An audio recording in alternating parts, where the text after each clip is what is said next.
Hey guys, Nick here with VanCan, and I thought today we would just go through some parts that I think are worth upgrading and maybe a couple I think that aren't. Okay, so probably a pretty easy place to start is wheels, and I think that these are definitely worth upgrading. Now, full disclosure, Noble is a sponsor of the channel, but part of the reason that I reached out to them in the first place is because I kept ruining wheels, and it ends up costing you, and mostly it's annoying.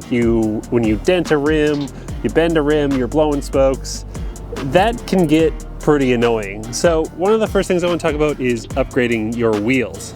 And I guess more specifically, the hoops. That's sort of the strong bit of the wheel. So let me actually just take you back, because this is what I actually did. Back in 2007, when I first got a mountain bike, my first real good bike, I got a rock hopper. I loved this thing, it was great. I took it off a bunch of jumps that I shouldn't have, even though they were tiny. I don't think the bike was really meant to be jumped at all. And basically the first thing that happened, especially because I was also trying to learn 180s, I just totally destroyed the rear wheel. And that was actually the first thing that I upgraded. I actually bought just a rear wheel. So back then, mullets were actually still all the rage, or starting to be all the rage. I had 26-inch wheels, but since I wanted a strong rear wheel, and little wheels are harder to bend, I got a 24-inch in the rear. Now at the time, I think they were like those Sun Ringle single track rims, and I had a double track in the rear. Huge, heavy, big rims. But that was the first thing I did. I bought a 24-inch wheel, a big, beefy, strong one, put it in the back. Whew, problem solved, more or less. I still was really rough on my bike, tried to learn 180s and stuff. But upgrading that rear wheel, that was absolutely, totally worth it.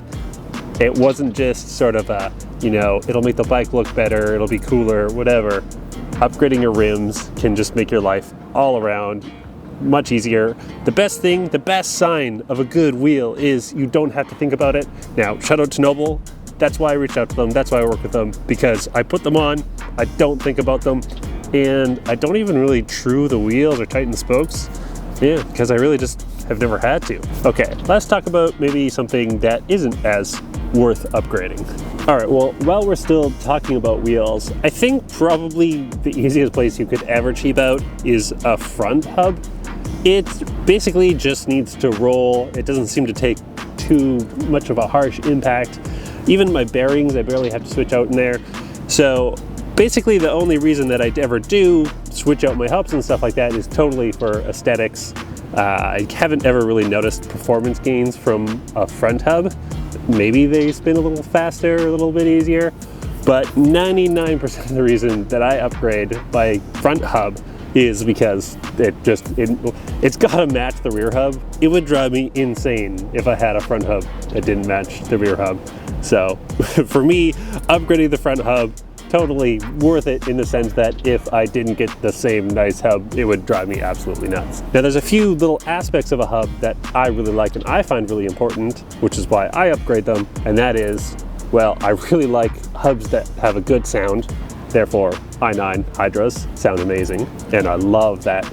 It really completes the bike for me, a little cherry on top, if you will. And engagement. I'm not a great climber, and every now and then we do technical climbs, or maybe we ride the jank, sort of that tight tech. I really like knowing that as soon as I go to push on the pedal, there's no gap there, and the Hydra's pretty much instant engagement, and that matters a lot to me. I really like that. Noisy hub, that sounds good, instant engagement. That's why I've gone with the Hydras. But if someone was on a budget and they were asking, hey, Nick, what should I upgrade? I think hubs is probably pretty low on the list. Let's say I had an entry-level hardtail, like back in the day I did. When I bought that double wide, super 24-inch rim, I really didn't care what hub it came with. I just sort of bought the strongest rim that I could find. So when you're at a point where you're upgrading your bike and maybe you're on a bit of a budget, I think you can sort of leave the hubs as definitely a secondary thought. Sure, it does help to have a nice hub and have that nice engagement, but if you just have that kind of entry-level stock hub, it's not the end of the world. You'll probably totally get used to it, and you'll still have probably just as much fun on the trail.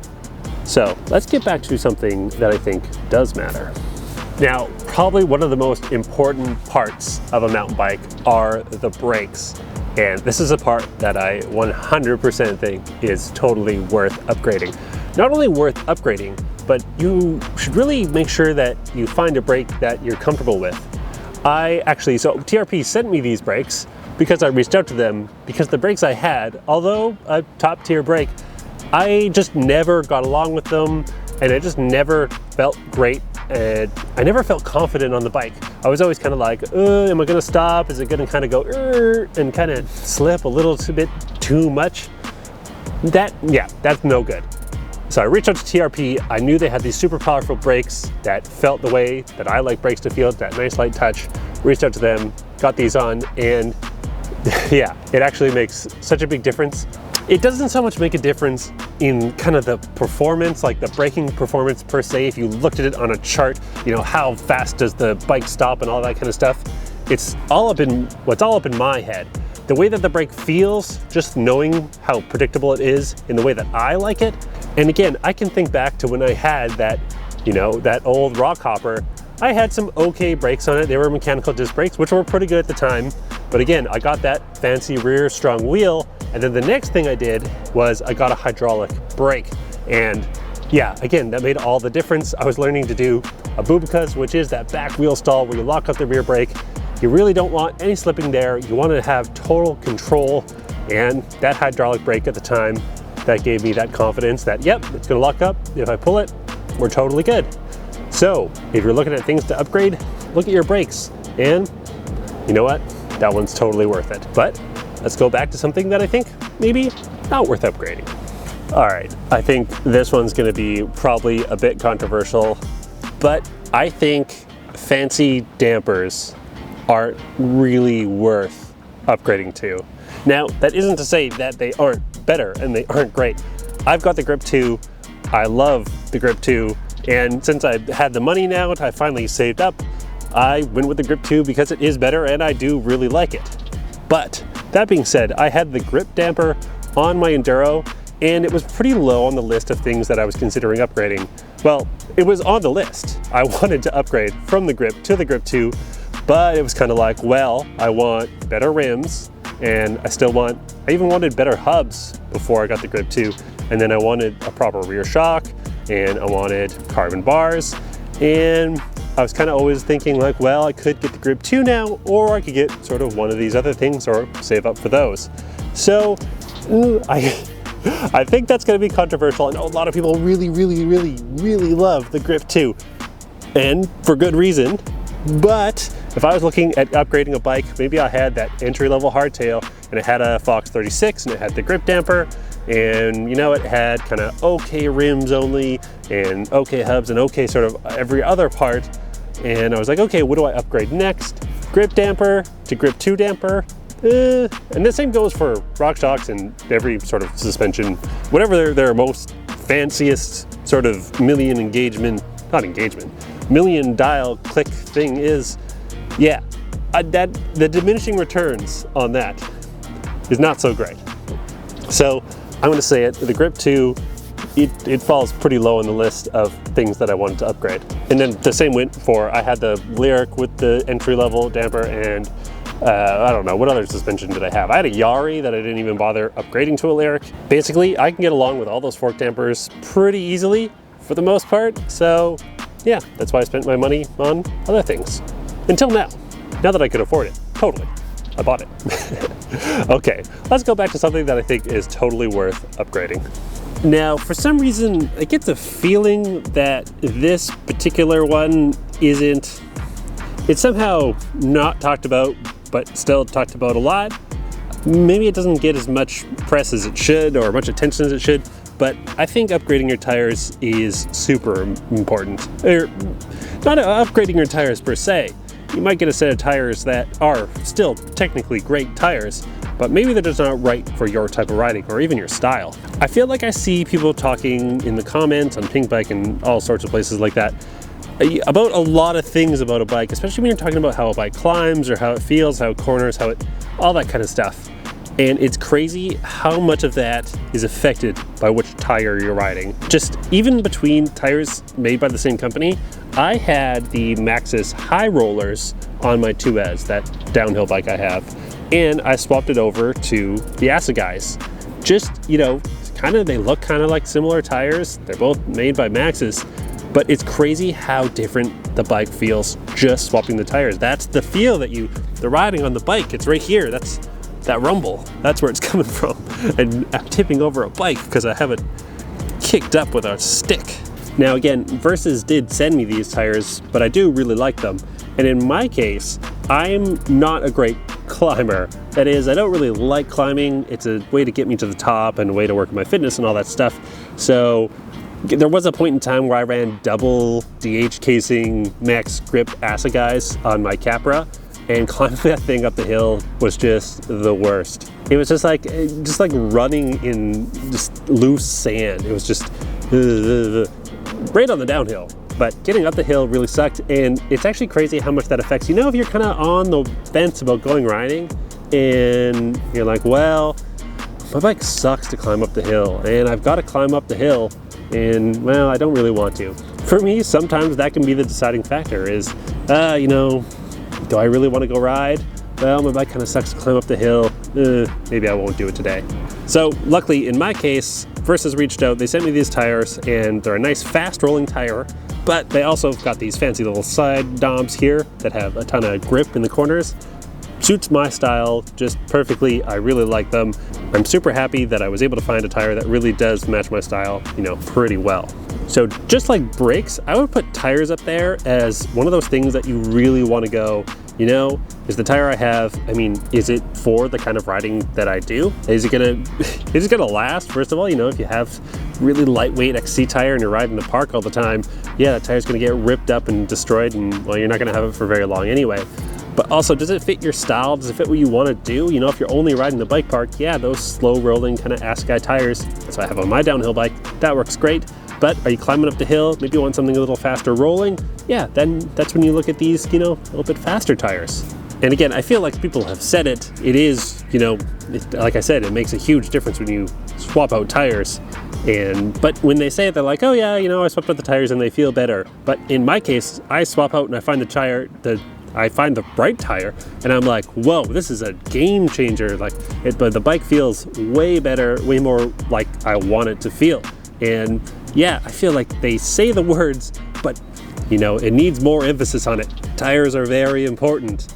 Find the right tire. So look at your tires. If that's what, you know, you're looking at upgrading your bike, making it feel better, yeah, tires, start here. Definitely right up there with brakes. And again, the tire might be technically similar. It might have the same sort of braking and might do all the same stuff on paper, but in your mind, does it feel the way that you want it to feel? Are you having fun with it? Is it letting you just sort of forget that it's there? Yeah, that's the sign of a good tire. And well, you know what? Let's move on to something, again, that I don't think is worth upgrading.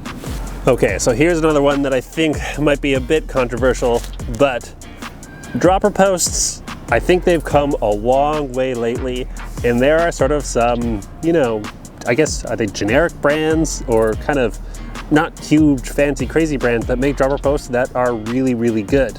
Now you could spend tons of money on a super fancy dropper post. I mean, in my case, I would like, you know, if I had the Kashima coating and it matched the bike, I would consider buying something like that, but that's just for the looks. I've had quite a few dropper posts now, and for the most part, they've all been really great. I think they've really ironed out all the reliability kinks. Now in my case, I have this Bike Yoke 185 mil dropper. Yeah, it seems to go up and down. I don't really think about it, and as long as it lasts, I don't know, hopefully at least a season in the wet and all that kind of stuff, yeah, it'll be fine. It just needs to go up and down, and for me not to think about it. Like even the one that I had on my Specialized Enduro, when I bought that bike and I showed everyone the bike, it had a brand X dropper post. You know, I'm not even really familiar with the company. I had a bunch of comments saying, oh, you're definitely gonna have to switch out that dropper post, so on and so forth. I used that dropper post through the whole winter in the wet, yeah, just in terrible North Shore conditions. It never stuck. It still works totally fine. It feels just as smooth as the day I got the bike. Haven't serviced it at all, which I probably should. But yeah, it works great. And it's funny how many people told me that I would for sure need to buy a new dropper post, but I never did. So I think dropper posts, I think when they first came out, you really needed to buy a good one. But there are so many value brands out there right now. If you have a dropper post, your bike probably comes with one these days. It's probably totally fine. And the only reason I would really upgrade my dropper post is to maybe match the rest of my bike or get a different travel length. But even then, there are, you know, value brands that have really long C-post travels. You don't need to go crazy. And yeah, I don't know, maybe you could get electronic shifting just for the heck of it, just for fun. But again, so expensive. Yeah, dropper posts, you know, pretty low on the list of things that I feel like upgrading. Okay, let's get back to something I do think is worth upgrading. Okay, another thing that people don't seem to talk about too much is grips. It's actually crazy, people don't seem to bring it up very much, but it's where your hand touches the bike. You know, it's that contact point. And for me, it's really important to have a grip that feels good. So especially if you don't ride with gloves, if you're a crazy person. But in my case, so with BMX, I don't ride with gloves. I ride the skate parks gloveless. It's crazy, I know. But finding a grip that feels right is super duper important. Again, it's one of those mental things that, you know, what's the difference between rubber grip A and rubber grip B? But it's the way it feels. I don't know about you, but every now and then when I'm kind of, you know, it's winter or something and I want to go riding, I'll just go over to my bike and I'll kind of just feel the grip and I'll be like, oh yeah, I remember being out in the trail and feeling my bike like that. I just like to have a grip that feels nice. So even really fancy bikes sometimes come with just terrible grips, or maybe you just don't like them. In my case, I kind of flip-flop between really thin grips and really thick grips. Actually, whatever this Evil grip is, I really like. I guess it's kind of a medium thickness, but I really like it. It reminds me of the ODI long neck with this sort of ribbed pattern here. I really like that. Grips, super important. And as I'm going through all these things, I kind of see a theme emerging. The things that I have found that seem to matter most when considering upgrading parts on a bike are a lot of those contact points, those points where you're actually feeling the bike, right? So your grips, that's where your hand is, right? Then the brakes, that's where you feel the braking, you control the bike and all that kind of stuff. And again, the tires, that's where, well, that's where the bike finally touches the ground. All that stuff is the feeling of the bike. And that ends up being super important, at least to me, because that's kind of the way the bike feels. That's it, right? Like that's the feeling when you're going out riding. You want a bike that feels great because that's why you're doing it. Feels nice to ride a bike. And well, that's why I choose a lot of these parts. I choose the ones that I think feel the best. So grips, yeah, if you find your bike just isn't feeling the way you want it to, consider switching out your grips. And again, this one's actually super affordable. Like you can get grips that are like 20 bucks. Maybe a fancy set of grips is 50 bucks. And I guess there's those super duper fancy grips that are 100 bucks. But you know, the $20 grips, they'll do just fine. This is definitely one of those cases where the $20 grip and like the $70 grip are probably honestly super close, if not more or less the same. So let's go back to something that I don't think is worth upgrading. All right, so the last little piece that I don't think is really worth upgrading is the stem. And it doesn't really do anything per se, it just holds your bars. And as long as it holds the bars, it's probably doing just a fine job. This bike came with a different stem and my Enduro came with a different stem, but I've always chosen to upgrade to this 1-up stem. Now, the thing is, for me, it's just totally aesthetics. It's totally the way the bike looks. And this is probably one of those more important, the way the bike looks, parts. A stem really kind of defines sort of like the face of your bike, and it's crazy how much better a bike can look with a proper stem. And that's more or less why I bought these 1-up stems instead of just keeping the stock stem, which is funny, they're actually lighter. The stock stems are lighter than this one, but it doesn't look as cool. So that's why I got this one. Now, I guess the caveat to the stem upgrade thing is if you have a stem that just isn't right for your bike.